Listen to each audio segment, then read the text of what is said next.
let's start with the fact that Liverpool drop points again, lose consecutive home games for the first time in yonks, and to help us sort through it, let's go to Don Hutchison. Don, welcome aboard. Easy question. Klopp said afterwards that they look, he's asked, well, why are you so bad? Not in those words, because they were really poor, I thought. And he said mental fatigue, translating into physical fatigue. Is it as simple as that? I think so, mate, and a lack of confidence. You can see in the average positions when you look at Andy Robertson and you look at Trent Alexander-Arnold, when Liverpool were flying and they were confident and they had, fit centre-halves, first-class centre-halves, they were high up the pitch. Now they're sort of protecting Nat Phillips and Jordan Henderson, so everything's gone a little bit cagey.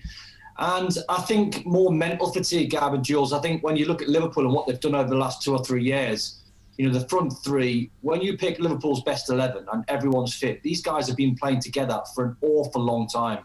And now you look at Man City at any given time, they can chop and change 4 or 5 players. Liverpool simply can't do that. They've got a squad of 11 that can beat anyone in European football. You might be able to stretch that to 12 to 13 players. Apart from that, you're looking at youngsters, and I just think it's mental burnout. I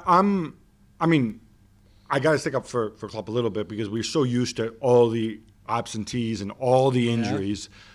And I think this is a legit mitigating factor because if they'd been fit, not only would he have better players on the pitch. The quick reality, Virgil van Dijk, Alisson, Gomez, Joel Matip, Jota, Mane, Firmino not fully fit, Keita, who whatever, is Keita, but he's another body. It means you're not force-fed. James Milner. This isn't just whinging, right? This is legit. Yeah. And you can't spot 6, 7, 8 players to the opposition.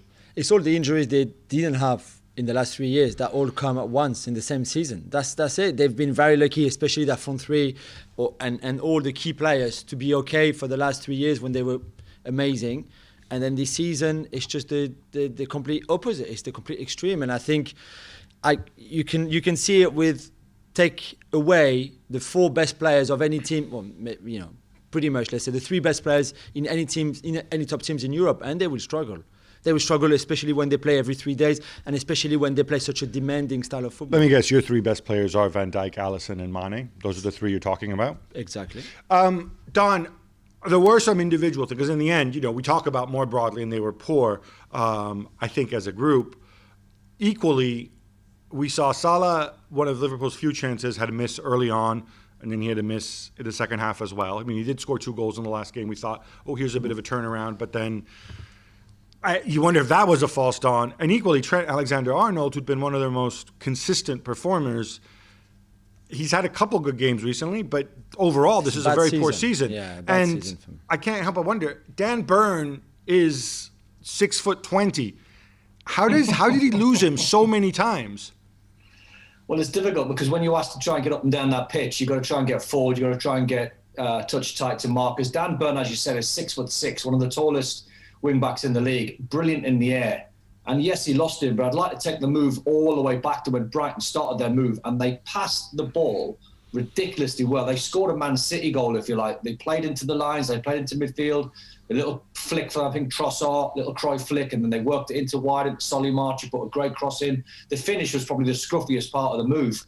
But Brighton deserved the win. The best team for sure won. You too kind. You too kind on Alexander-Arnold. I'm sorry. This is the basics, Don. This is the basic of a fullback at any level. What do you do when you say basics? You say basics, Jules. The basics are if Trent Alexander-Arnold's 6 foot and someone's 6'6", there's a chance he's going to win the ball in the air, isn't there? No, but he's not there to challenge the ball. He loses him. The point is that he doesn't even know he's behind him. He doesn't even know that behind him there's a Brighton player. He could be 3 foot or 7 foot. He doesn't even know there's someone behind because he never checks. He never looks, and he does that. He's done it all season. And that's what I mean by basic. When you're in the box, you're a fullback or even a centre back. You have to look around. You know that better than us. Don, I don't understand what's going on. Yeah, I'm just wondering.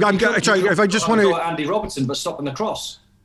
Well, I think Robertson has had his issues too. He's not been good either. No. Let's not forget. But I just want to add, Don, from your perspective as an ex-player, and maybe I'm defending Alexander-Arnold here. Is this also on the center halves who need to tell Trent, what's behind him, what's around him, bring him back into line.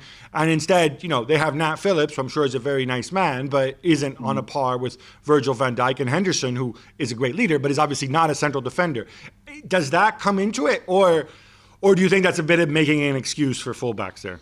No, I don't think it's making an excuse. I think Trent, as Jules said, is a little bit guilty, but I think there were so many players guilty in the move because they could have stopped it at source. I mean, as I said before, taking the move all the way back, and they played fantastic football, and Liverpool tried to press them, but got nowhere near them. Andy Robertson then doesn't stop the cross. I think what it is, it's hard in real time. It's easy when you look at the goal and you think, right, ball coming to the box. Maybe Nat Phillips could have switched his position and Trent could have been a centre-half. When everything's happening live, it's very difficult to try and pass information on and change positions, especially when Trossard's making runs to the middle. And credit Brighton, by the way, every time they did put a cross in the box, it wasn't just Trossard, it wasn't just Morpay, it was Dan Burn. They were getting midfield runners like Pascal Gross, Yves Bissouma. They were committing bodies forward for fun. 1-0 actually flattered Liverpool. It could have been a lot more. Well, thank you very much for watching ESPN on YouTube. For more sports highlights and analysis, be sure to download the ESPN app. And for live streaming, premium content, and let's not forget as well, ESPN FC 7 days a week. Subscribe to ESPN Plus.